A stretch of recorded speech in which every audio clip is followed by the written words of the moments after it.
de fato, você já tem o controle não só do CNMP, como também do próprio, o controle de mérito, o controle das ações, do próprio trabalho do Ministério Público, que é o controle feito pelo Judiciário, nos seus casos específicos. Freire, a gente está vendo que a PEC, e me parece que você concorda com isso, a PEC 05, ela tem alguns artigos que eles extrapolam em muito essa sua preocupação, né, com um certo controle da atuação do Ministério Público. Nós estamos denunciando isso há algumas semanas, né? Podemos citar, lançando mão aqui até dos manifestos das associações, das entidades. Tem um abaixo-assinado que já conta com a assinatura de mais de 3 mil integrantes do Ministério Público, e que tocam justamente no ponto da indicação do Corregedor Nacional pelo Congresso, né? Da própria revisão de atos administrativos, que poderia submeter aí o Ministério Público a uma atuação do CNMP na atividade finalística, né? O que obviamente não é possível, e também o aumento da participação de indicados políticos no CNMP. Você concorda com esses artigos? O que você acha que está extrapolando, que deveria permanecer dessas propostas? Olha, esses artigos estavam e constavam, me parece, no primeiro relatório que foi apresentado pelo relator.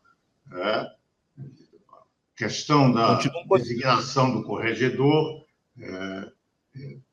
uma certa interferência no dever de ofício do membro do Ministério Público e não o Conselho no campo administrativo. E me parece que, nesse último, já muito disso foi retirado. Aliás, isto foi retirado. Você não tem mais essa interferência na autonomia de você designar, por exemplo, o corregedor pelo Congresso Nacional. Isso não é nenhuma competência legislativa de você nomear corregedor das instituições. Ninguém nomeia corregedor de nenhum dos poderes e nenhuma das instituições. As instituições, no caso do corregedor, têm que ter a sua própria autonomia garantida, que a correção será feita pela própria categoria, pela própria instituição. Isso foi retirado. Não adianta mais discutir sobre isso. Isso me parece questão vencida. Nós precisamos saber se é necessário ou não uma regulamentação dando maior transparência à atividade do membro do Ministério Público. Nós tivemos aí, olha, e quem está falando aqui alguém que não admite, por exemplo, e eu não discuto muito isso, mas não admite, por exemplo, que foi feito, inclusive com o Ministério Público Brasileiro, pelo Supremo Tribunal Federal, no episódio da Lava Jato. Teve excessos, mas é evidente que o excesso maior foi a interferência completamente absurda do Supremo ao anular todo um processo que ele próprio, anteriormente, tinha feito a sua revisão, a sua correção e tinha mantido, em grande parte, toda aquela atividade da Lava Jato. Então, não estou discutindo esse aspecto. Eu estou discutindo a necessidade de você dar maior transparência. E não quero dizer que estou falando isso agora. Eu falei, inclusive, com os membros do Ministério Público, quando discutia com eles exatamente a PEC que restaurava a capacidade investigativa do Ministério Público, que tinha sido suprimida pelo Supremo Tribunal Federal. Mas isso não significa que é algo que independe de qualquer limitação essa capacidade do Ministério Público. Tem que ter transparência para que a sociedade tenha a capacidade de entender a própria atuação que a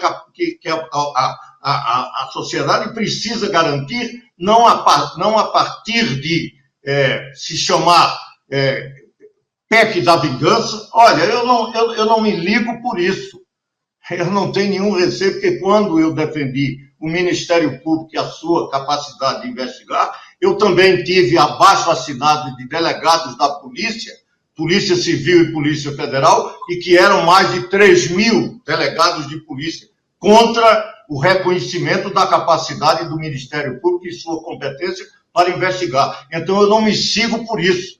Eu sigo por clara definição do que é a autonomia e a necessidade de prestação da sua atividade perante a sociedade. É inadmissível, por exemplo, que o Ministério Público não tenha um código de ética. Ah, claro, está na Constituição, está nas leis orgânicas, suas competências, atribuições, suas limitações, as suas obrigações, é evidente, mas não tem nenhuma instituição brasileira que possa sobreviver sem código de ética. É necessário e ainda não tem. Então, é nesse sentido que eu estou falando. E até quero antecipar, se não tiver modificação naquilo que significa intervenção, o Cidadania não vai votar a favor dessa PEC.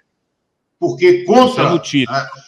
Mas é só para esclarecer. Agora não tem... Olha, ninguém pode estar imaginando que pode estar acima da lei ou não ter lei que possa regulamentar.